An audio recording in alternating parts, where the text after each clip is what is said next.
Senhoras e senhores, segue-se o painel Health Solutions com a temática Dados em Saúde, o caminho para a sustentabilidade. A moderação é de Catarina Batista, vice-presidente da APA, que convido a subir a palco. Temos o prazer de receber como moderadores Diogo Nogueira Leite, Research Assistant da Faculdade de Medicina da Universidade do Porto, com o tema Espaço Europeu de Dados de Saúde. Recebemos também Luís Góes Pinheiro, presidente do Conselho de Administração dos Serviços Partilhados do Ministério da Saúde, com o tema Sustentabilidade no Ecossistema Digital SNS. E ainda Miguel Barbosa, diretor do Serviço de Oncologia Médica no Centro Hospitalar Universitário de São João, com o tema Visão da Inovação, Projeto Groove. Passo a palavra a Catarina Batista. Muito obrigada, muito bom dia a todos, é um prazer vê-los presencialmente e bom dia também a quem nos está a acompanhar pela plataforma. Vamos continuar a discussão com este tema dos dados em saúde. Este é um recurso intangível, mas de enorme valor na área da saúde e que faz parte de todos os roteiros da sustentabilidade, e é por isso que nós também estamos aqui a discuti-lo. Os hospitais são geradores de dados, são geradores de uma enorme pegada carbónica, imensurável, mas de certeza que alguém já deve estar a trabalhar nisso e vamos ter dados provavelmente sobre o que é que isto significa a nível de pegada carbónica. Mas também são extremamente úteis, e é esse sentido também de responsabilidade e de sustentabilidade que nós hoje vimos aqui trazer com este painel. Portanto, é para nós pertinentes, para todos os gestores em saúde, para quem trabalha em saúde, perceber de que forma é que a reutilização dos dados em saúde pode ser útil e proveitosa para todos nós, também a nível deste tema da sustentabilidade e da qualidade dos cuidados de saúde. Portanto, o painel que nós reunimos aqui hoje vai abordar este tema em três perspectivas diferentes. O Dr. Diogo Nogueira Leite vai-nos trazer a visão europeia deste tema com a apresentação do Regulamento Europeu do Espaço de Dados em Saúde. O Diogo é economista da saúde, está a fazer o doutoramento em Health Data Science, que é a maneira sexy de dizer o doutoramento em ciências de dados em saúde, e passou pelo Parlamento Europeu com a eurodeputada professora Maria Manuela Leitão Marques, onde teve então contacto com a questão do digital e a questão da investigação nesta área. O doutor Luís Góes Pinheiro dispensa apresentações, já está aqui, já faz parte aqui das nossas conferências de valor, presidente dos SPMS, e que vai trazer a visão estratégica de Portugal nesta área, como é que o state of the art em Portugal e como é que Portugal vê a utilização de dados, a reutilização de dados em saúde. E depois teremos finalmente a concretização de todos estes temas e estas definições, estes conceitos que vamos aqui elaborar, com a apresentação então do projeto Groove pelo Dr. Miguel Barbosa, que vai apresentar como é que nós conseguimos utilizar os dados em saúde e melhorá-los através da inteligência artificial e traduzirmos isso em medicina personalizada. Agradeço então a todos a vossa presença e a vossa partilha de conhecimentos, e vamos começar então esta discussão. Dr. Diogo, o que são dados em saúde? O que é que são Health Data Lakes? Já foi aqui abordado no painel anterior, quando falamos em dados, tudo isto nos surge à cabeça. O que é que são Health Data Lakes, arquitetura de dados, e o que é que o European Health Data Space vem contribuir nesta área? Em primeiro lugar, agradecer à APA, da pessoa do seu presidente, e também da Raquel Chantre e da Marlene Lopes pelo convite que me fizeram. Também um gosto de estar aqui convosco a discutir este tema, e particularmente num painel onde tenho o prazer de estar com uma pessoa com quem já trabalhei por 2 vezes e, portanto, que até se nota pelo estilo de apontamentos que aprendi alguma coisa com ele. Coisas más, de certeza. E de alguma forma, a apresentação anterior facilitou muito a explicação sobre o que é que são dados de saúde, portanto, coisas que podem ser tão simples quanto a idade, o sexo da pessoa que está em questão, até ao batimento cardíaco, só para referir alguns daqueles que são mais básicos. A questão é que um dado, por si só, isoladamente, não significa praticamente nada.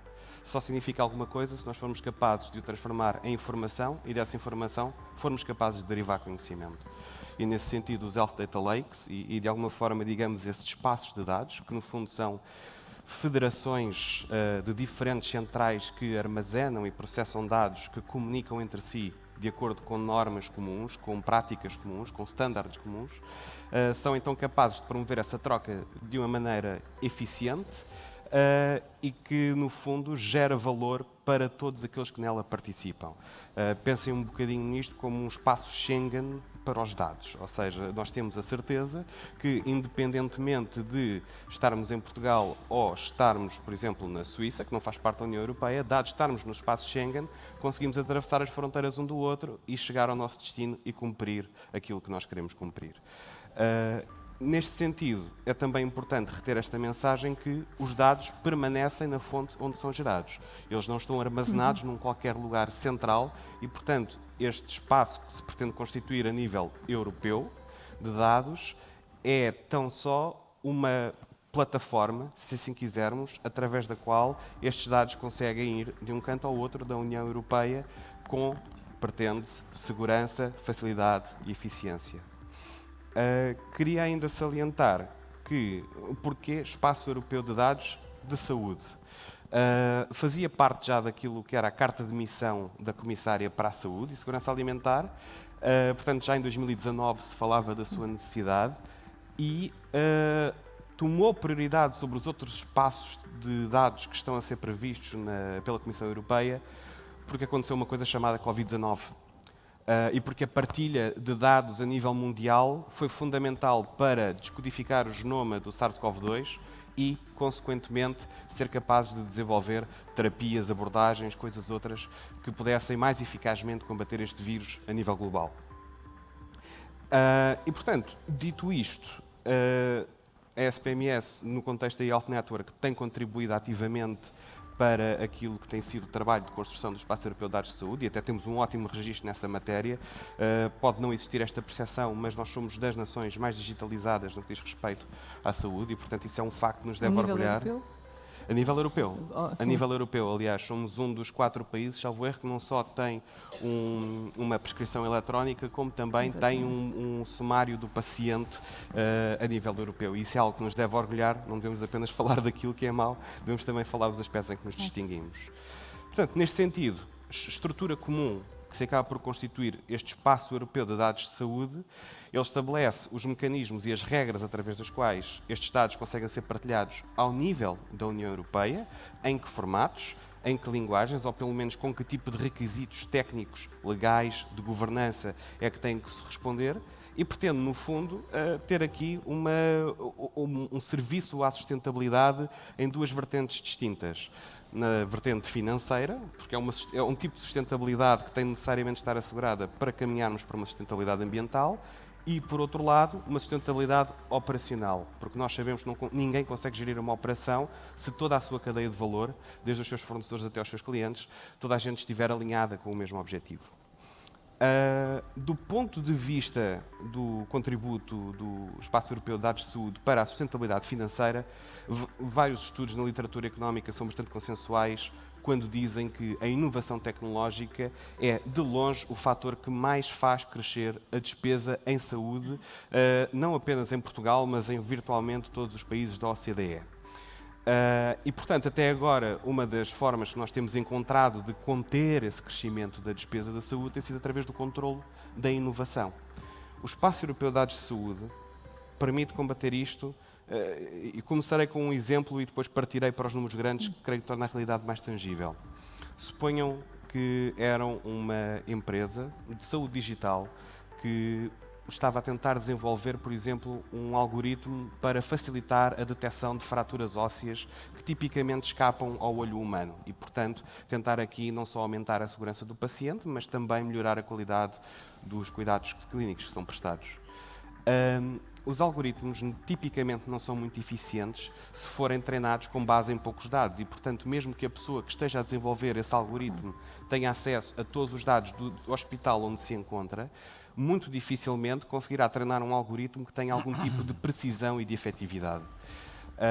Ou seja, o aspecto, aquilo que o Espaço Europeu de Dados de Saúde poderá fazer por esta empresa é dar-lhe acesso, através de regras bem estabelecidas e de um tipo de licença que se chama uma Data Permit, bastante detalhada, a um conjunto de imagens radiológicas de toda a Europa e que, portanto, permitem diferentes configurações de ossos, diferentes tipos de fraturas, diferentes níveis de severidade de fraturas e, consequentemente, conseguir assim calibrar muito melhor a precisão do seu algoritmo e a sua efetividade até chegar ao mercado. Quando constatamos os benefícios de fazer isto, também constatamos outra coisa. É que isto abre a possibilidade de termos novos mecanismos de incentivos para a partilha de custos e benefícios na inovação tecnológica. E também daqui pode decorrer uma grande poupança, uma significativa poupança para todos os Estados que estão, obviamente, numa situação financeira mais delicada depois do impacto que a Covid-19 teve nas nossas vidas. Em números grandes, a Comissão Europeia aventa que, portanto, não me quero enganar, cerca de 11 mil milhões de euros ao longo de 10 anos resultem de poupanças associadas ao Espaço Europeu de Dados de Saúde, 5,5 mil milhões de euros derivados de melhor acesso e troca de dados de saúde, portanto, o facto de não termos de repetir aquele exame quando temos de ser transferidos de instalação hospitalar, por exemplo, o facto de não termos de repetir os mesmos MCDTs de forma geral, assim como a literacia digital que os pacientes, os utentes, largo senso, podendo ter os dados na sua mão e tendo acesso pleno e gratuito aos mesmos, conseguirem também ficar, não gosto muito desta palavra, mas em português é a tradução, empoderados para conseguirem utilizá-la. 5,4 mil milhões devem-se basicamente àquilo que nós chamaríamos em economia efeitos spillover, portanto, no fundo, possibilidade de estes dados serem reutilizados, como dizia a Carla bem, para conseguirmos Catarina, peço desculpa, para conseguirmos dinamizar inovação, investigação e desenvolvimento de soluções de tecnologias de saúde, portanto, não estamos a falar apenas de aparelhos médicos, mas também a falar de medicamentos, e eu acho que o Dr. Miguel Barbosa, nesse sentido, vai ajudar-nos a contribuir um bocadinho aqui para isso. E, portanto, toda a lógica de precisão nos permite perspectivar que, sim, depois de um período de investimento inicial elevado, existirão poupanças muito significativas a longo prazo. Este é o contributo para a sustentabilidade financeira. Do ponto de vista da sustentabilidade operacional, o contributo do Espaço Europeu de Dados de Saúde agrupá-lo-ia para as pessoas nesta sala em 3 blocos. Primeiro, enquanto cidadãos, nós estamos habituados a esta prática, mas como referi, nós somos uma exceção naquilo que diz respeito ao enquadramento europeu. Os cidadãos europeus terão, com a aprovação deste regulamento, pelo menos conforme ele foi proposto, a possibilidade de terem os seus dados de saúde na sua mão e de, com eles, poderem conseguir ativar todas as estratégias, não apenas de recorrerem aos prestadores de saúde que bem entenderem, mas também tomarem um papel de liderança na prevenção das suas doenças e na promoção da sua própria saúde. Já no que diz respeito aos profissionais, as boas notícias que tenho para vós é que este trabalho o vosso trabalho fique mais ágil e eficaz. Portanto, no fundo, a grande promessa aqui é que nós consigamos, através do aumento da chamada interoperabilidade, portanto, da comunicação entre as diferentes bases de dados, eliminar muita da carga administrativa que atualmente têm, conseguirem focar-se mais nas competências humanas do vosso trabalho e, mais do que isto, torná-lo menos repetitivo. E para aqueles que aqui investigam, e eu tenho tomado consciência de que muita gente aqui está a empreender um doutoramento, mesmo que o tenha parado por 1 ou mais anos, se investigarem, também há boas notícias neste sentido.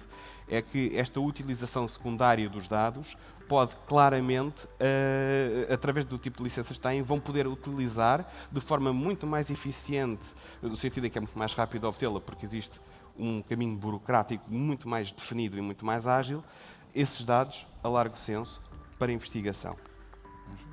Já me antecipou aqui uma série de perguntas que eu tinha preparada para si, mas ótimo, ainda bem. Ótimo.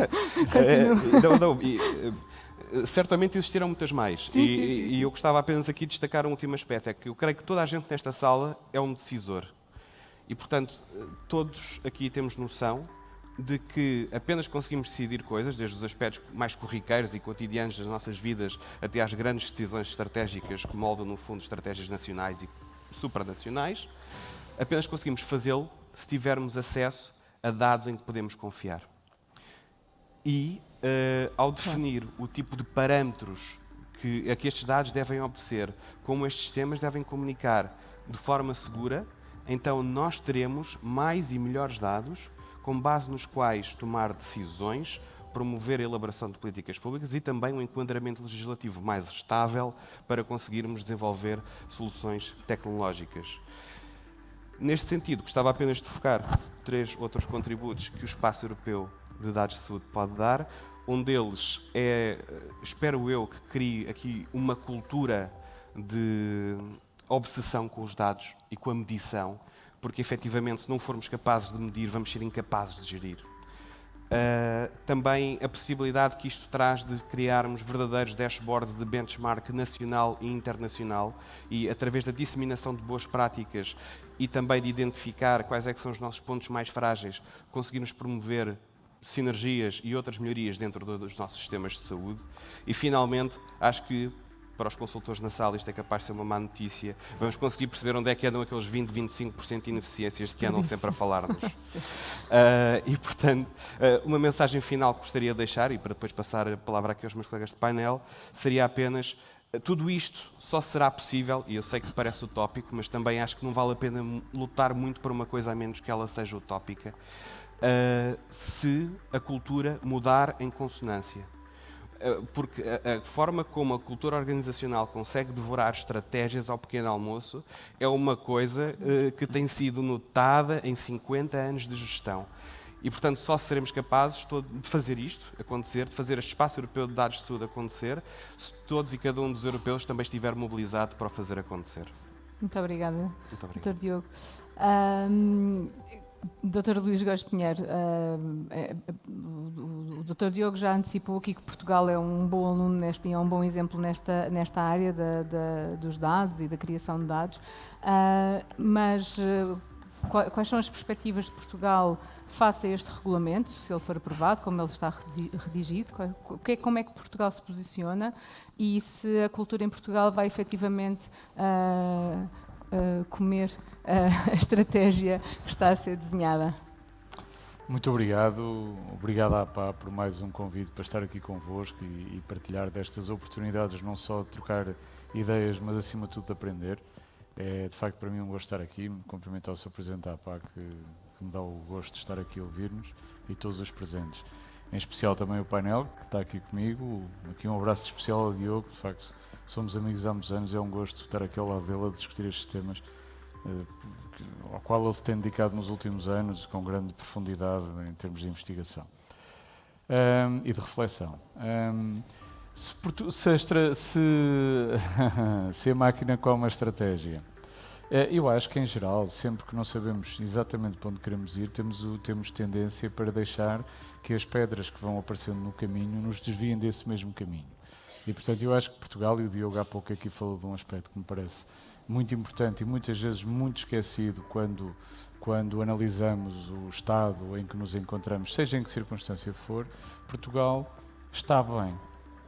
Agora, pode e deve estar melhor. E até porque Portugal não é um bom aluno nesta matéria. Portugal, nesta matéria, eu diria que é mais um professor que um bom aluno, porque, na verdade, vai à frente, está na liderança deste processo e tem sido um grande promotor do seu desenvolvimento. E, portanto, desse ponto de vista, não é por comparação que Portugal perde. Agora, de facto, é um caminho que é um caminho interminável. E é um caminho interminável por tudo o que já foi dito aqui hoje, eu tive a oportunidade de ouvir, e por aquilo que também necessariamente terei que refletir, é que o caminho dos dados, além de ser interminável pela necessidade de termos sempre cada vez mais dados, a verdade é que os dados que vamos tendo nem sempre são os melhores. E, portanto, os dados também têm qualidade ou têm falta dela. E nós temos muitos dados com qualidade sofrível, ou então são dados que, embora existam, são dados inacessíveis. Apesar de tudo, é mais fácil resolver os dados que existem, mas estão inacessíveis, do que aqueles que não existem, não é? Mas ainda assim não deixa de ser um problema, e um problema sério. E é um problema que muitas vezes é invisível para quem sabe que há determinado sistema de informação que tem um conjunto de dados armazenados, e depois espanta-se com o facto desses dados não estarem na base do conhecimento, e muitas vezes porque lhes falta o facto, falta-lhes a conversão em informação, falta-lhes a interoperabilidade, falta efetivamente que o sistema que tem que tomar decisões tenha acesso a esses dados contextualizados e suficientemente analisados. E, portanto, desse ponto de vista, nós temos na SPMS, neste momento, a felicidade de poder beneficiar do Plano de Recuperação e Resiliência, que especificamente para a área da saúde e para a área dos dados atribui um pacote financeiro muito interessante e que nos permite ambicionar, promover uma transformação profunda em vários setores desta área da transformação digital, e quase todos os pilares do PRR Transição Digital da Saúde têm a ver com dados. Aliás, o primeiro pilar é o das infraestruturas, que é absolutamente crucial para os dados, e não vou aqui alongar muito o que vamos fazer nessa matéria, mas seguramente que iremos incrementar muitíssimo a nossa capacidade de armazenamento. Na SPMS nós estimamos ter cerca de 70 terabytes de dados, sendo que todo o sistema terá à volta de 100, portanto é um volume muito, muito grande, estou a falar apenas do SNS, mas isto não é nada comparado com aquilo que efetivamente queremos ter. É muito grande, mas ainda assim é muito pequeno. E portanto queremos mais, muito mais. Queremos também, no âmbito do pilar dos sistemas de informação para o cidadão, há um conjunto de sistemas novos que vão ser profundamente gerador de dados, não apenas os relacionados com o acesso, no ecossistema SNS 24, ainda esta semana a APCNS 24 ganhou o Prémio Navegantes, e aqui ontem na APA ganhou uma menção honrosa, portanto é sempre bom lembrar isso, até para motivar as equipas que de forma muitas vezes abnegada fazem das tripas coração para entregar estes produtos que aproximam os utentes do sistema. Mas acima de tudo na área da telesaúde. A telesaúde tem um potencial de geração de dados tremendo, não só de aproveitamento dos mesmos e de criação de valor sobre eles, mas de geração de dados, em especial a telemonitorização. E neste momento falamos muito de telemonitorização, falamos muito de IoT, falamos muito de muita coisa que assenta em dados, não vive sem eles. E que gera muitíssimos dados, e o sistema ainda não está sequer integralmente preparado para lidar com toda essa nova realidade que se vai formar e que vai crescer de forma muito célere, até alavancada por outras estruturas como as Smart Cities e outras que vivem e viverão desta geração permanente de dados que depois terão que ser necessariamente convertidos em conhecimento e em inteligência em última análise. Mas a pergunta que lhe faço... Eu chego à pergunta porque a pergunta é no fundo de saber onde é que estamos e para onde vamos, não é? Exato, portanto nós estamos a gerar dados, estamos a acumular informação, e qual é que é então a estratégia também nacional para a utilização desses dados? É exatamente essa. Também antecipando, porque eu sei que vai ter que falar nisto, e foi falado no painel anterior, é esta questão dos registros e da harmonização dos registros e da interoperabilidade. Portanto, é sobre isso que falarei em seguida, ou seja, o PRR tem mais dois pilares, tem o pilar do profissional e por isso é que eu deixei para o fim o pilar profissional, pois é um pilar residual, por assim dizer, que é mesmo o pilar dos dados, portanto, para se perceber do que falo. O pilar do profissional, além de evidentemente ter aqui, ser fortemente mobilizado para a necessidade de dar mais mobilidade aos profissionais, poder-lhes permitir prestar mais telesaúde, porque a telesaúde não é só do lado do utente, é muito do lado do profissional, mas tem também uma vocação imensa de geração, de introdução de ferramentas de apoio à decisão.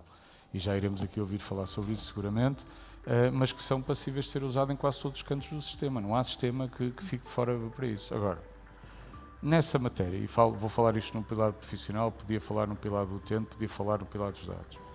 Nós estamos no âmbito do PRR. O PRR tem 113 projetos neste momento e há alguns que estão vocacionados a garantir uma mudança na perspectiva como em Portugal olhamos para o registro de saúde eletrónico do utente. E isto é crucial em matéria de dados e acima de tudo, em matéria de qualidade de dados. e de volume de dados. Porquê? Porque nós, neste momento, estamos a trabalhar nos seguintes caminhos. Primeiro, estamos a trabalhar num projeto de criação de uma framework para esse registro de saúde eletrónico do utente, ou processo clínico único, que lhe queiram chamar, que defina, não digo de uma vez por todas, porque isso não existe, mas que dê um caminho claro para aquilo que é o registro de saúde eletrónico. Queremos que seja o registro de saúde eletrónico em Portugal, que nasce necessariamente daquilo que está a ser feito a nível europeu, essa tem que ser a gênese, mas não é suficiente, é evidentemente profundamente lacunoso e tem que ser necessariamente preenchido para podermos trabalhar sobre isso.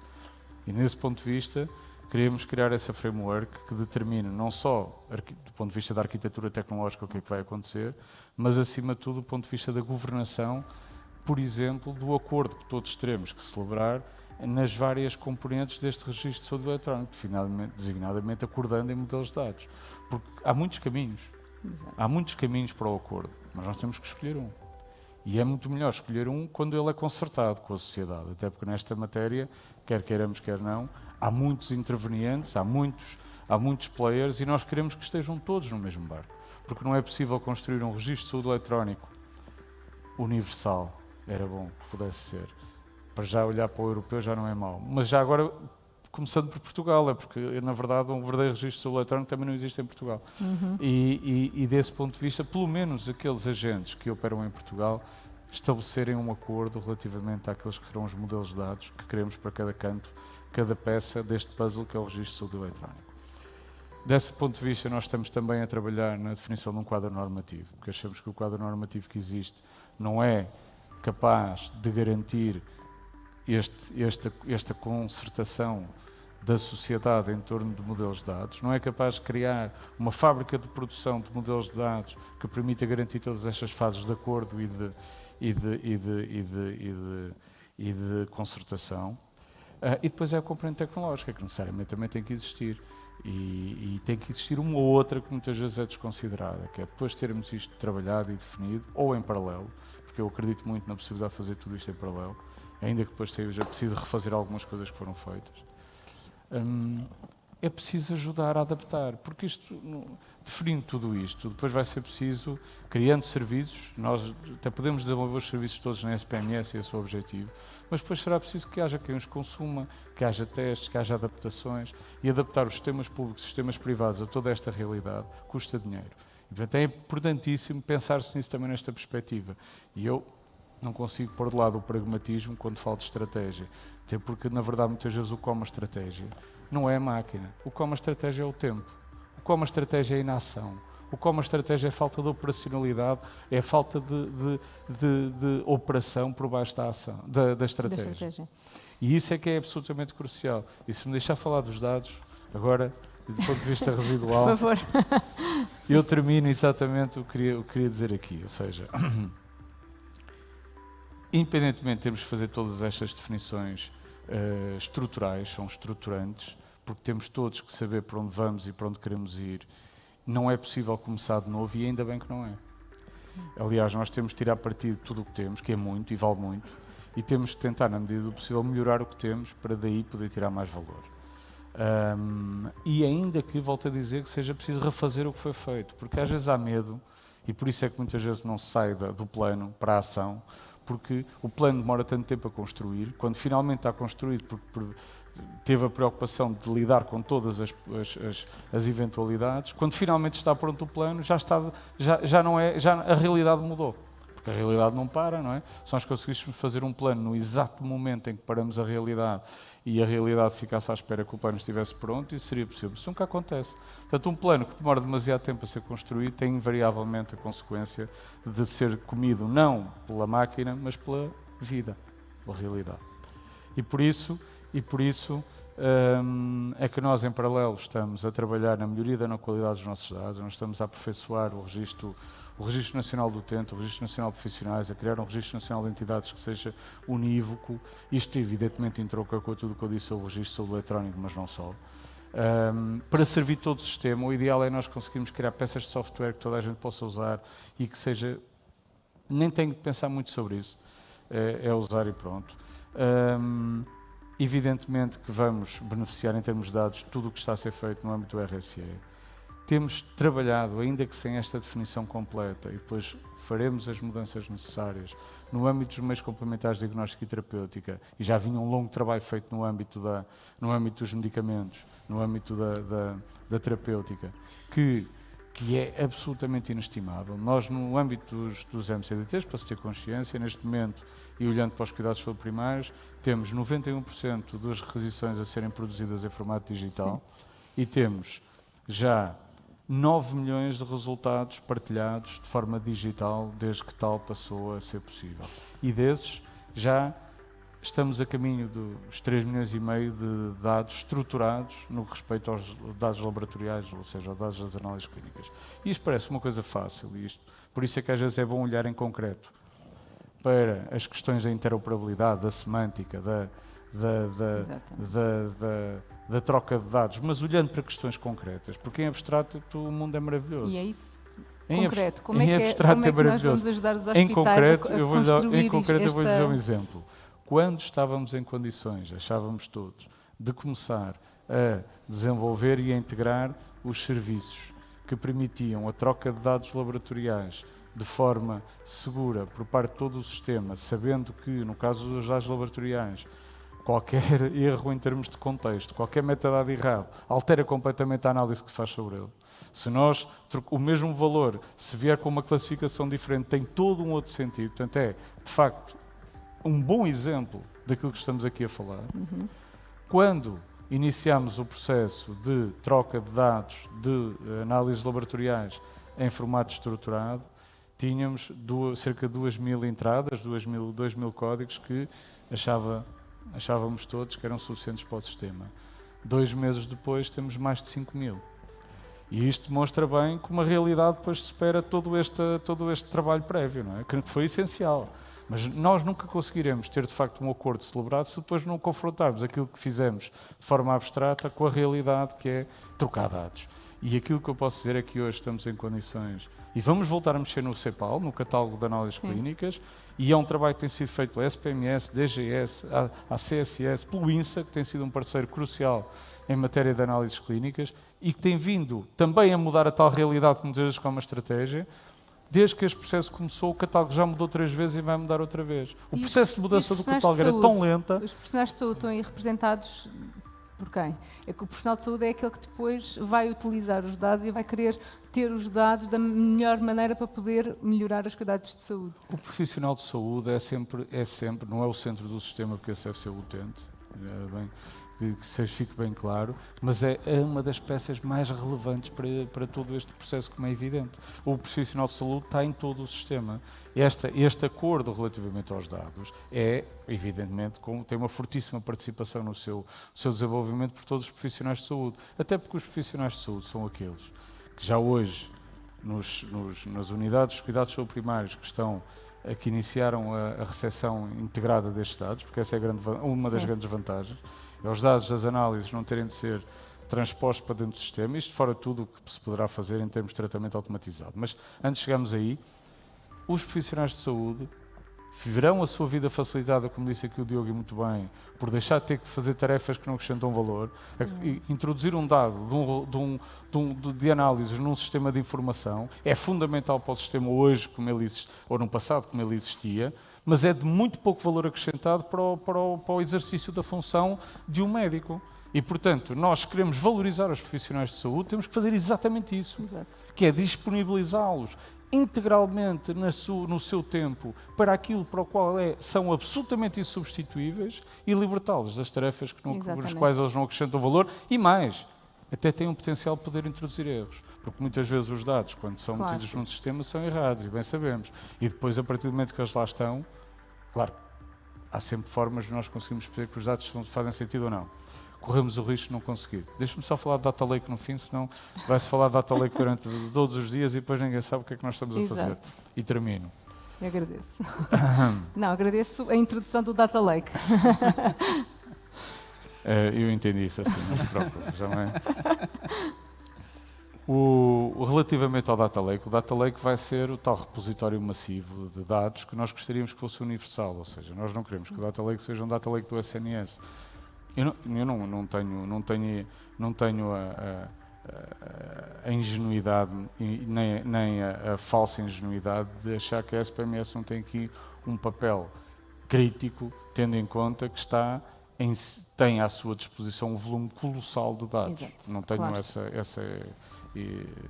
não ignoro isso. Mas também não ignoro que o sistema beneficiará muito mais se conseguir ter um data lake que se alimente e que sirva não apenas o SNS, mas todo o ecossistema da saúde. E isso sobre o qual também não tenho dúvida absolutamente nenhuma. Portanto, nessa matéria, eu acho que é absolutamente essencial, e há pouco eu falei do quadro normativo que era fundamental construir para o registro de saúde eletrónico, e aqui falo do quadro normativo que é importante construir para a criação de um data lake, que extravasa até a mera utilização secundária de dados em saúde, ou seja, isso é essencial, ninguém duvida. Nós em Portugal precisamos de um quadro normativo que trate a utilização secundária de dados em saúde e que seja promotora da investigação, da criação de novos produtos, designadamente dispositivos médicos, medicamentos, o que for, e que simplifique muito o processo. Quer dizer, quem passa o calvário, que Exatamente. é conseguir o acesso a dados, porque o acesso a dados não é só questão material de aceder os dados, é todo o processo prévio de comissões de ética, de aprovação do acesso a esses dados, e que se calhar todos temos que refletir de que forma podemos simplificar para podermos ter em Portugal o data lake mais eficaz de toda a Europa, que sirva de benchmarking para os outros e não o contrário, porque nós temos muita tendência, às vezes, não na área da saúde, mas noutras, ficar à espera de ver o que os outros fazem para depois irmos Depois atrás. fazemos. E aqui podemos ir à frente, porque sabemos mais do que os outros, temos mais dados do que os outros e temos uma obrigação, que é de que há muito que discutimos temas que os outros vieram depois começar a discutir. O caminho já está pavimentado.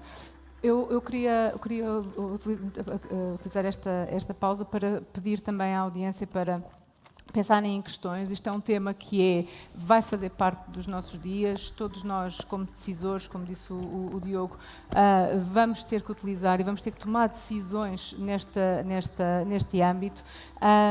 E portanto, penso que seria útil que seria participássemos e colocássemos questões também, utilizando o conhecimento do Diogo e também aqui a visão estratégica que o Luís nos pode trazer e que nos está agora aqui a dar boas notícias, a questão do framework.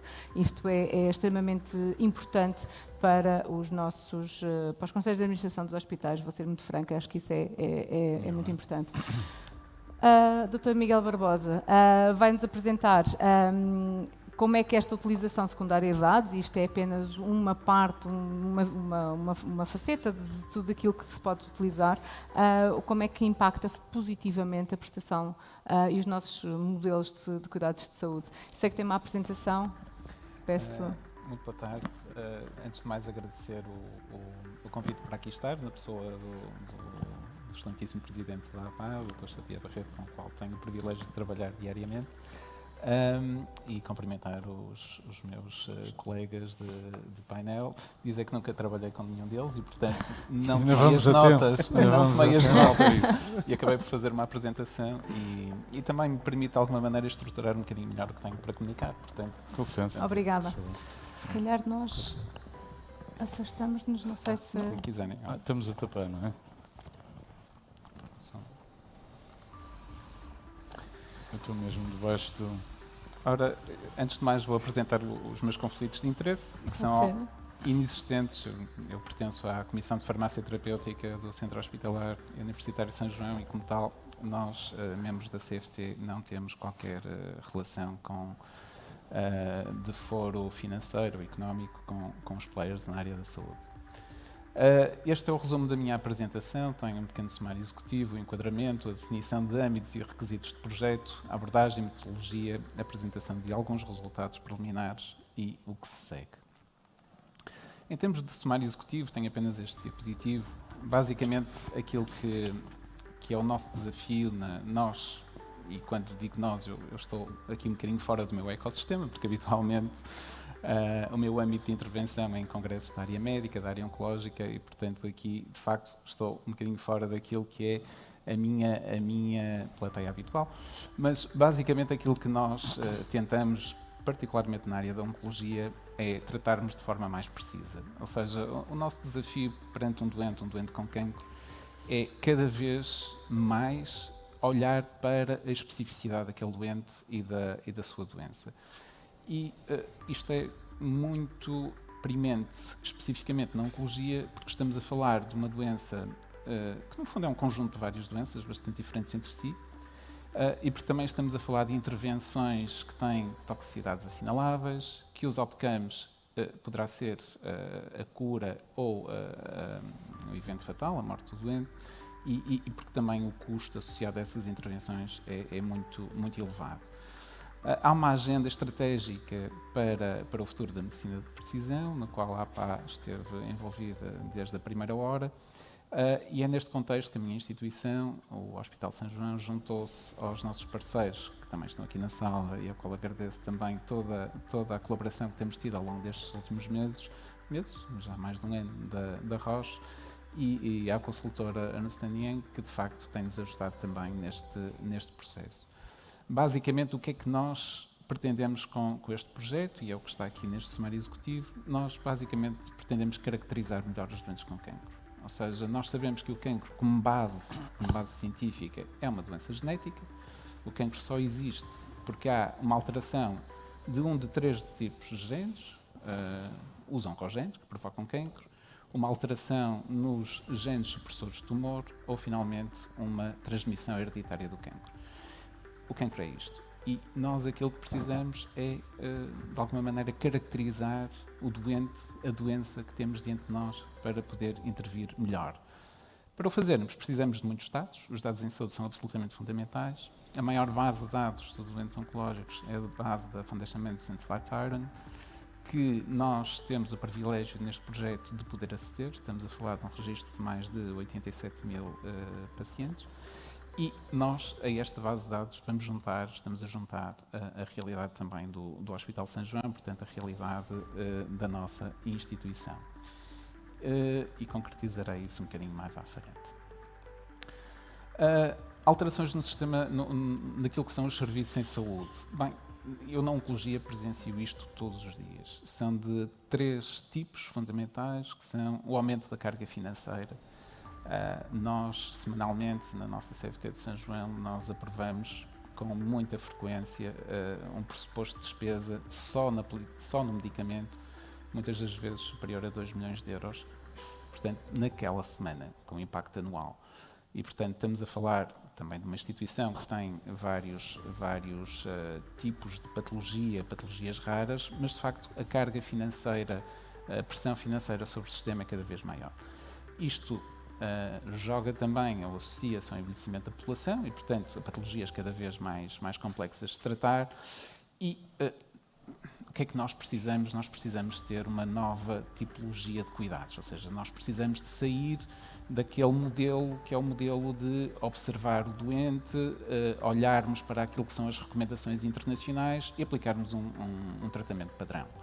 E para nós darmos este passo, de facto, a SPMS, de facto, todas as plataformas que nos permitam melhorar aquilo que são a obtenção dos dados em saúde são absolutamente fulcrais.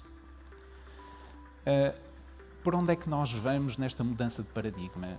Nós vamos para isto, ou seja, nós, e como dizia e muito bem há pouco o Dr. Luís, o foco do sistema é no paciente, não é no profissional de saúde, não é a nível institucional, é no paciente, focar no bem-estar, focar em outcomes muito claros, é no ecossistema dos parceiros, ou seja, os cuidados de saúde, se puderem estar descentralizados, se puderem estar perto do doente, é o fundamental. Partilha de dados, aquilo que exatamente estivemos a falar até agora, a partilha de dados é fulcral. Tantas vezes eu tenho um doente meu que foi, e até trabalho num hospital, entre aspas, de fim de linha, foi observado e intervencionado numa outra instituição. Se foi uma intervenção que aconteceu no âmbito do Serviço Nacional de Saúde, a partilha de dados é relativamente fácil de fazer, o RSE, na realidade, funciona de uma forma bastante produtiva, mas se foram observados no sistema privado de saúde, nós aí não temos acesso à informação e isto é uma gap que tem que se ultrapassar. E é aqui que o projeto CRUV entra, a utilização de tecnologias que possam redefinir a prestação de cuidados.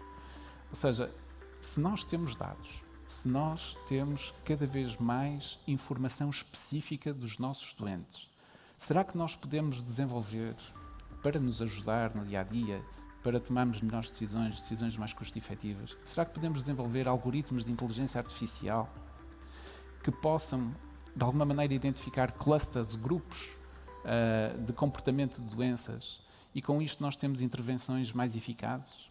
É aqui que entra, de facto, o projeto que venho apresentar.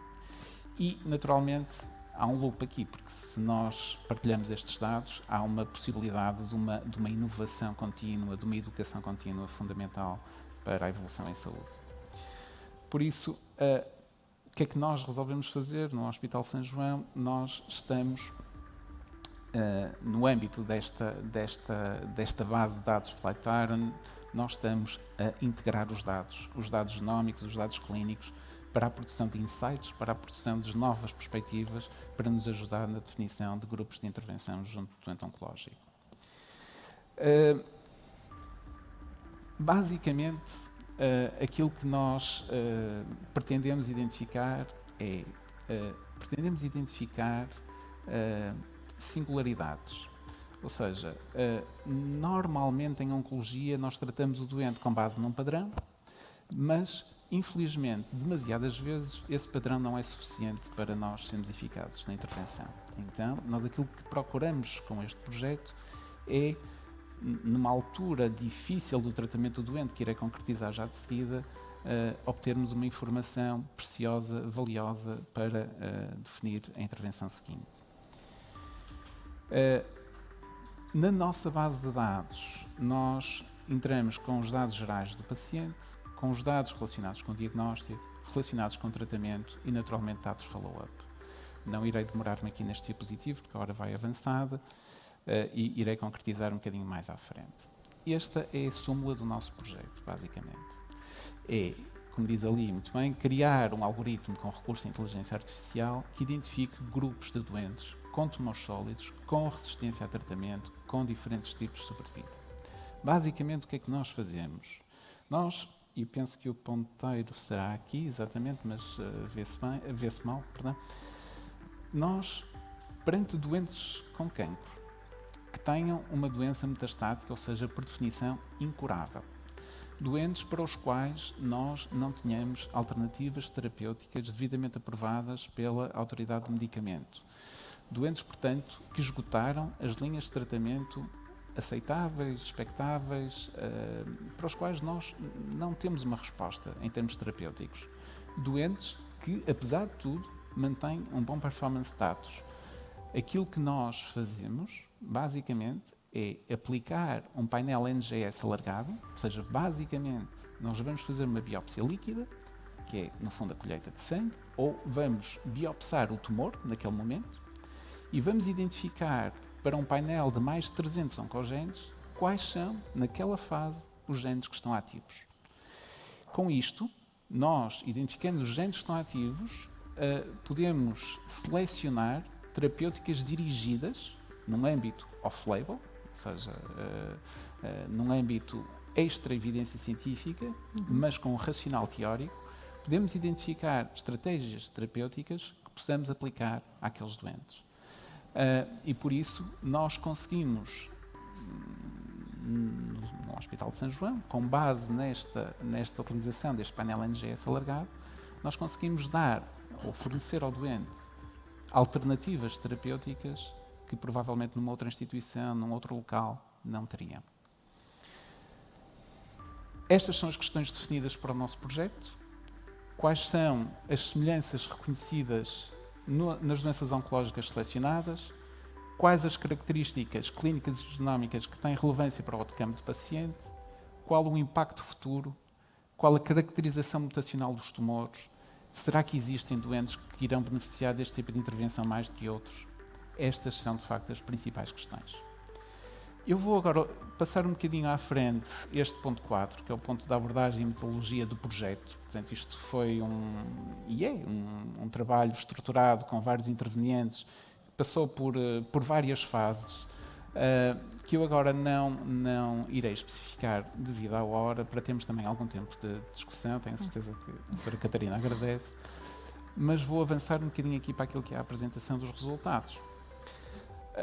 Em oncologia, em oncologia, as decisões nunca devem ser tomadas de forma individual.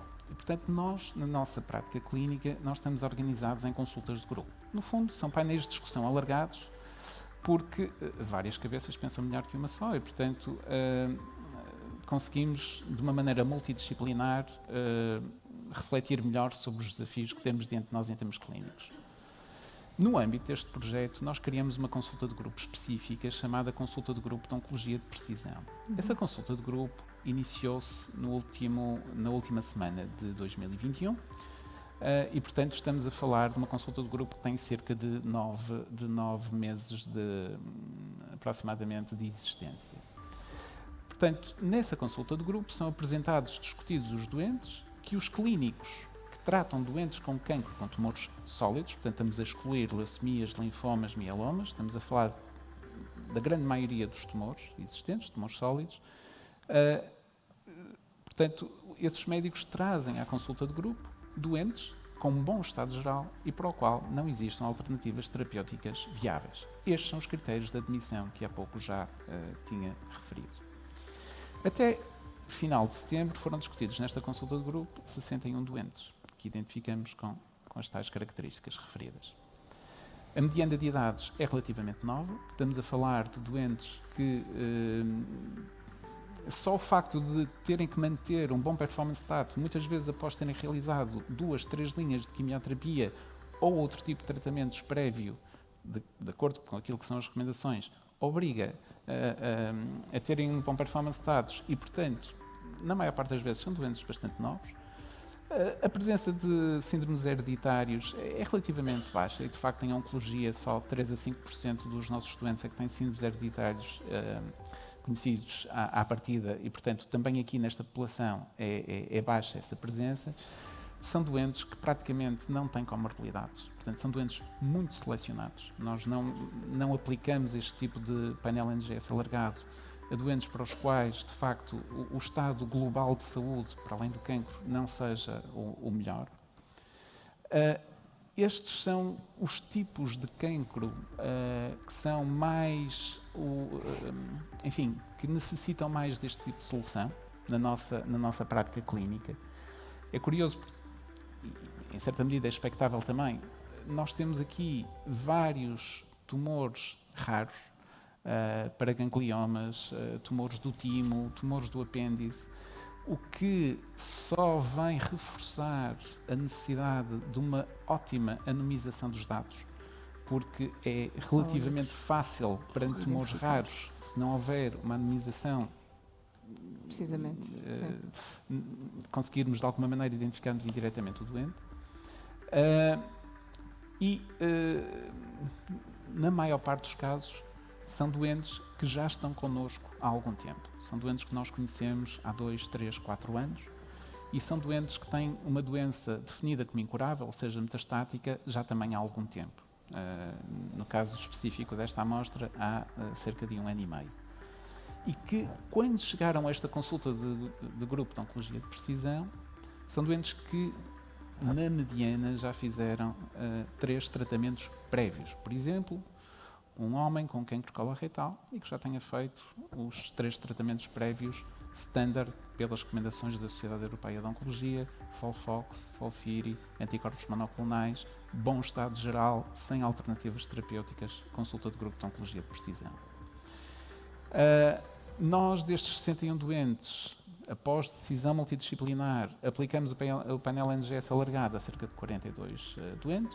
Temos vindo cada vez mais a utilizar a biópsia líquida. Nós, no início, estávamos muito relutantes na utilização da biópsia líquida. Nós entendíamos que era sempre importante ter uma caracterização muito recente do tumor e submetíamos com frequência os doentes à biópsia. Por vezes, a biópsia celular associa-se a complicações, a dificuldades de acesso. A biópsia líquida, de facto, é melhor. Eu vou terminar. A mutação mais frequentemente encontrada foi a mutação ATM. E, acima de tudo, foi possível oferecer, nesta população de 61 doentes, terapêuticas off-label a 19 destes doentes. Aqueles são os fármacos que nós utilizamos mais, ou temos vindo a utilizar mais, fármacos que, por vezes, estão aprovados para outro tipo de patologias, Mas como o tumor evolui ao longo do seu tempo, nós percebemos que poderemos importar fármacos de outro tipo de cancros para utilizar naquele doente específico. Isto é aprovado em sede da CFT, teve de facto o aval do Conselho de Administração e é aprovado por um período de 3 meses renovável. E, portanto, se o doente tiver uma boa resposta ao tratamento, ele continuará com o tratamento, se não tiver, naturalmente, o tratamento é suspenso. E, portanto, concluo com este último diapositivo. Até ao final do ano vamos apresentar os dados da eficácia desta intervenção junto dos nossos doentes. Vamos incorporar estes dados na base de dados que já temos ao nosso dispor e queremos continuar a aumentar a amostra para concluirmos. Finalmente, o ideal, e é este o nosso objetivo primordial, é escalar isto para outros hospitais, para uma intervenção de nível nacional. Obrigado. Obrigada, Sr. Miguel. O repurposing de terapêuticas é sem dúvida um dos... Peço desculpa por esta mudança das cadeiras. Mas o repurposing de terapêuticas é sem dúvida também um mecanismo de sustentabilidade, aqui neste caso baseado em dados genómicos, e agradeço por ter trazido os dados que estão ainda a ser construídos nesse estudo que acho que deve ser extremamente entusiasmante também para os próprios profissionais de saúde que estão envolvidos. Temos 10 minutos, somos nós que estamos a separar toda esta plateia do almoço, portanto vamos ser eficazes e eficientes também aqui nos 10 minutos que nos restam, e a pedir também se têm perguntas para pedirem o microfone para colocarem. Temos entretanto aqui algumas perguntas de quem nos está a seguir pela plataforma e só poderia ser, não é, dirigidos aqui ao Dr. Luís Ramos Pinheiro. Aqui há uma questão curiosa em relação aos data lakes, portanto fala na estratégia e portanto na estratégia que deveria ser quase a nível nacional ou mesmo já europeia, e a questão que é colocada aqui é se não será uma forma mais eficiente de criar uma cultura de repositórios de dados estruturados e não estruturados, produzido diariamente nos serviços e começar por baixo para poder alimentar, pela base, para poder alimentar então um repositório massivo que vai alimentar então, a ser alimentado pelos repositórios locais. É esta a questão, se a estratégia passa por aqui ou não. Neste momento a estratégia está a ser desenhada, exatamente porque é um caminho duro, é um caminho complexo e é um caminho que se virá irá ser percorrido, ou seja, não é um caminho imediato. Nós estamos neste momento a desenhar a arquitetura desse data lake, estamos a tomar algumas decisões em matéria de que dados não têm necessariamente que ser centralizados, que estruturas é que podem ser federadas, como é que tudo isso vai operar, que tipo de tecnologia iremos usar. Portanto, estamos claramente nessa fase de definição desse tipo de caminhos. E estamos disponíveis, aliás, temos dialogado com vários parceiros no sentido de fazer algumas experiências mais pequenas que nos permitam fazer este caminho de forma sólida e com base naquilo que eu dizia há pouco, com base naquilo que resulta do confronto com a realidade, não é? Porque estas coisas são de facto um bocadinho faladas em abstrato, fazem todas muito sentido, mas depois em concreto têm desafios e obstáculos que são muitas vezes pouco conhecidos. Por exemplo, o Reino Unido está neste momento com um trabalho muito interessante nesta matéria, mas tem uma perspectiva de conseguir ter alguma coisa mais ou menos sólida daqui num prazo de 5 anos, portanto é este o caminho que têm projetado e, portanto, necessariamente, se nós queremos todos começar a tirar partido de uma forma decisiva e efetiva da exploração de dados para diversos fins, temos que começar mais pequeno e, portanto, não sei necessariamente que se será num modelo como aquele que foi aqui dito, é isso exatamente que estamos a refletir, é essa a reflexão que estamos a fazer e, portanto, nos casos será, noutros não, diria eu. Terá que ser necessariamente uma estrutura mista, mas eu não, quer dizer, quem sou eu para me ir agora substituir às conclusões daquilo que está a ser estudado, não é? há aqui uma questão também que une aqui as duas perspectivas, portanto a perspectiva de quem está na parte estratégica e depois quem está no terreno, que é, portanto, claramente a abordagem top-down vai permitir a standardização todo este tipo de utilização, mas a abordagem bottom-up tem a virtude de criar inovação e de criar soluções inovadoras que vão de encontro àquilo que são as necessidades efetivas do terreno. Como é que nós conseguimos casar estas duas? Onde é que nos encontramos? Não sei, se calhar podia passar para o Dr. Miguel acima de tudo é comunicar melhor, ou seja, nós no fundo aquilo que fazemos é com os nossos serviços de IT comunicar as nossas necessidades, que depois são comunicadas superiormente. Eu acho que o caminho que tem sido feito tem sido um caminho muito positivo. E eu pego nas palavras iniciais do Dr. Luís, eu acho que de facto aqui nós não somos um bom aluno, de facto somos um país que tem dado provas que consegue concretizar os desafios digitais que tem diante de si. Acima de tudo, aquilo que nós no campo, por assim dizer, sentimos mais é a dificuldade de interpretação dos dados. Ou seja, nós introduzimos muitas das vezes os dados em texto livre e torna-se difícil nós retirarmos informação e trabalhar depois em automatizar informação. E para mim esse seria o principal desafio, porque se nós conseguíssemos padronizar de alguma maneira a informação inserida, nós conseguiríamos ser muito mais eficazes. Sim, eu só se puder acrescentar uma coisa relativamente a isso. Eu acredito muito num modelo misto nessa matéria.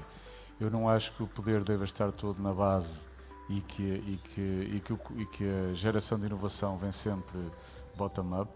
Eu sei que é muito popular dizer isso, mas eu acho que é um encontro, um meio caminho entre os dois. Acho que, de facto, o modelo top-down não pode ser paralisador da inovação, bem pelo contrário, mas é preciso coordenação e estruturação, sob pena de se viver numa anarquia de inovação que depois é inconsequente. Cogumelos, não é? Que depois não estão... E depois tem essa consequência. O termo cogumelos não é um termo muito errado, é porque muitas vezes depois... a inovação, muitas vezes, quando é feita de forma muito micro, pode ter soluções absolutamente incríveis, mas outras vezes são soluções que são baseadas em poucos dados e, acima de tudo, em pouca informação. Porquê? Porque só tem perante si um universo que muitas vezes é limitado, falta-lhes a visão mais ampla, muitas vezes a grande big picture, não queria usar esta palavra, mas o quadro geral, que muitas vezes mostra que aquilo que está a ser resolvido ali, que parece absolutamente crítico, não é a melhor solução para um sistema que tem preocupações mais amplas e muitas vezes mais relevantes, quer se queira, quer não. E, portanto, o que eu diria é que tem que ser aqui um equilíbrio entre elas. Claro. Eu muitas vezes digo na SPMS uma coisa que não queria deixar de repetir aqui, que é: nós também somos uma software house, não somos só isso, mas também somos. E quando produzimos uma ferramenta e perguntam muita gente, mas isto não devia ser obrigatório, não devia ser obrigatório usar esta ferramenta, eu digo sempre, nem pensar nisso. A obrigatoriedade de utilização de uma ferramenta é meio caminho andado para nós deixarmos de estar alerta e de fazer soluções boas. Nós já temos uma vantagem competitiva grande, que é fazermos ferramentas que são de utilização gratuita. Melhor que esta não pode haver. A obrigatoriedade de utilização da nossa ferramenta é matar a inovação, é garantir que nós próprios não vamos evoluir depressa. Portanto, acho muito bem que a base possa mexer, possa criar e possa acontecer, mas depois tem de haver ordem.